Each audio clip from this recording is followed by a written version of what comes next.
Senator Hughes. Mr. Thank you.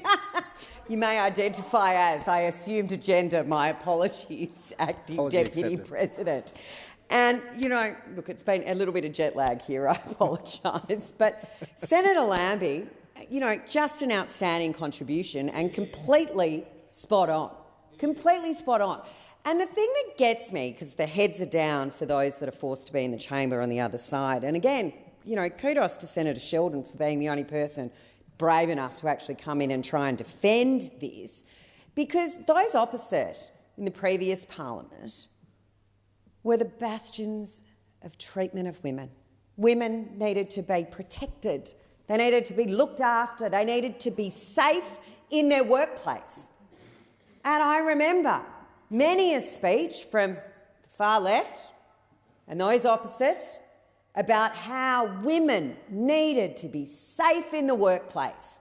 Well, never again should any of you have the gall to come in here in any shape or form and demand that women be safe in the workplace, because you are opening the doors wide with a big welcome sign to the CFMMEU to come in and make women unsafe on the workplace, unsafe to be abused, to be pandered to in a way that is misogynistic and condescending, that women may never be able to achieve anything on a building site for being shut down by misogynistic bullies. And the fact that you come in here and, you know, you are the government. You actually owe responsibility to all Australians, not just your mates who pay for your votes.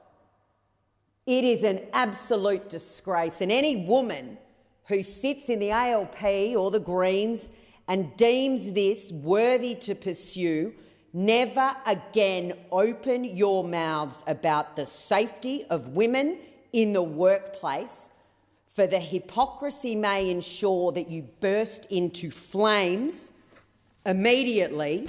I mean, we can all put up with a lot in this place, but the blatant hypocrisy that you lot are going on with is just astounding.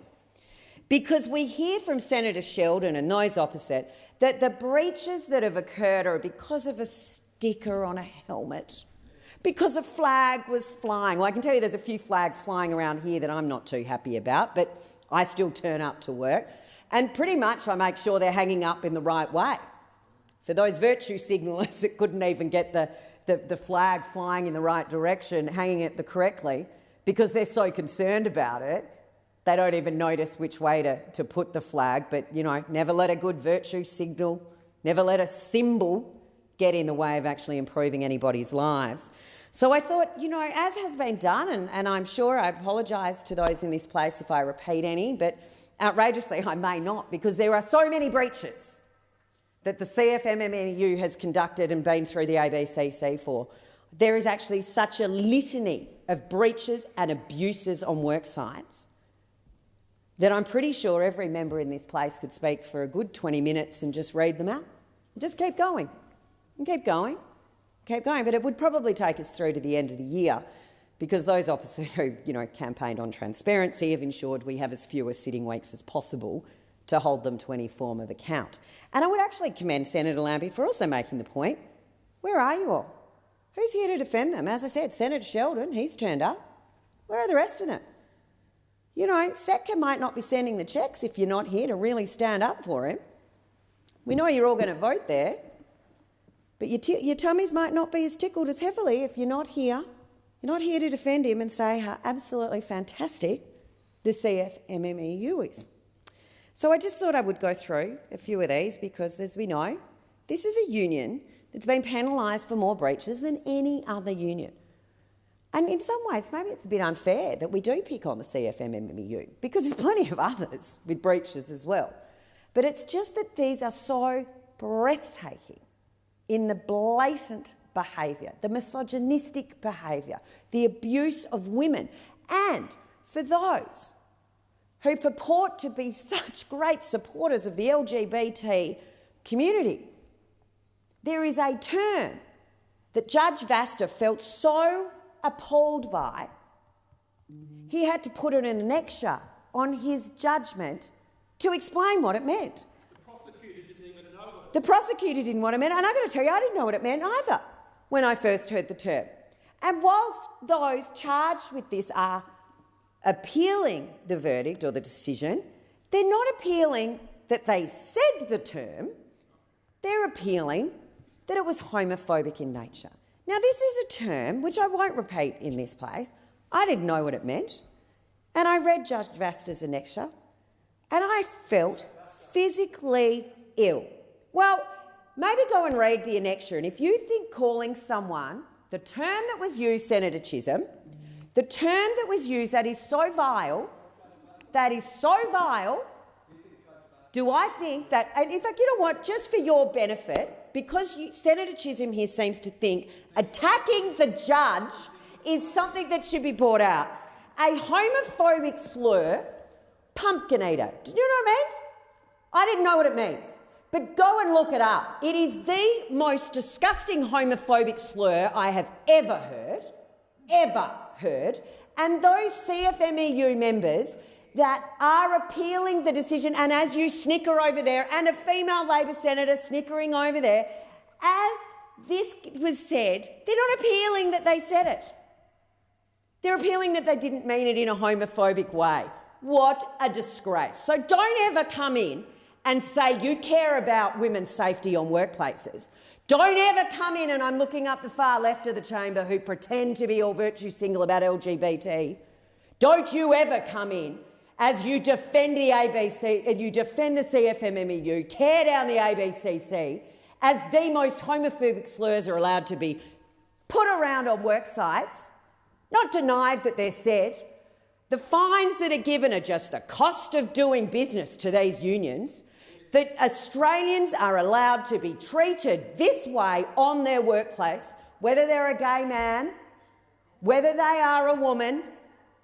The fact that those opposite of that whole side of the chamber think that this is a union that we just heard up here is filled with decent people doing wonderful things.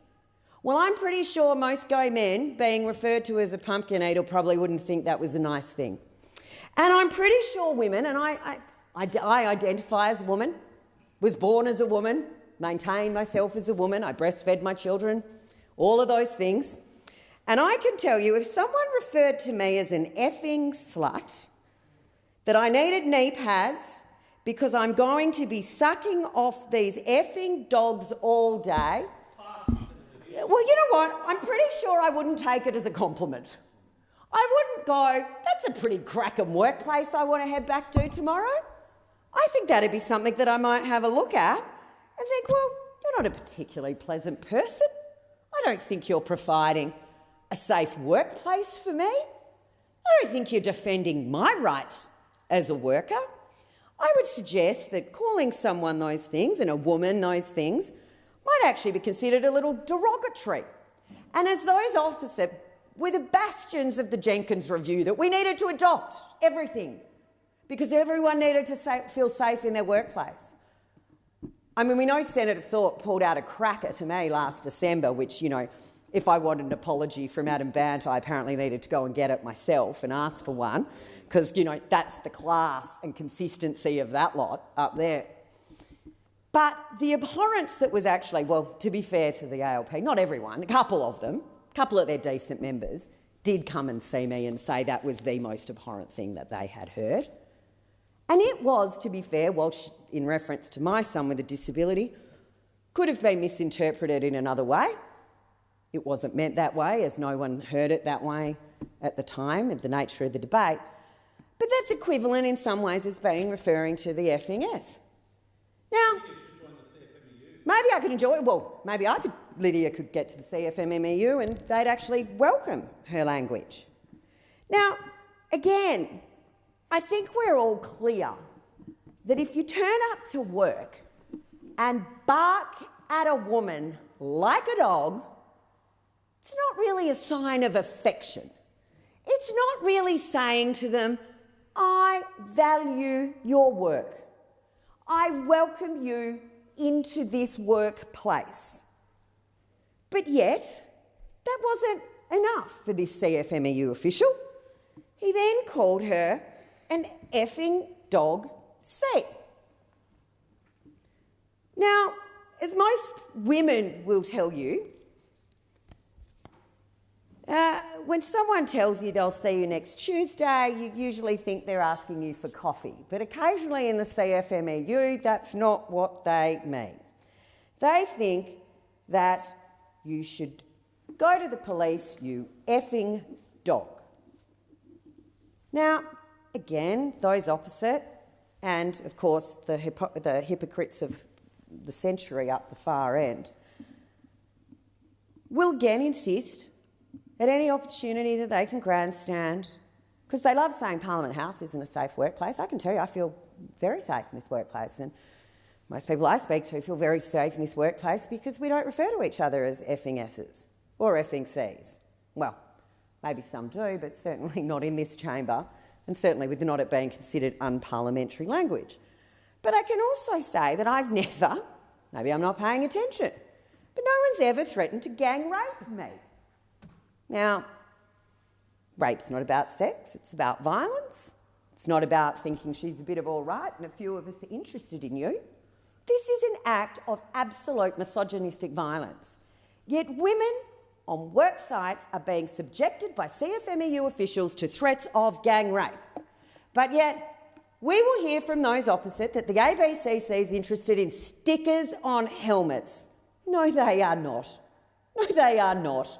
They are interested in protecting people on workplaces and work sites from being abused, to having the most derogatory and offensive language used, not even behind their back, at least in this place when people say stuff about you, it's usually, kind of in the background. You hear about it through the corridors occasionally.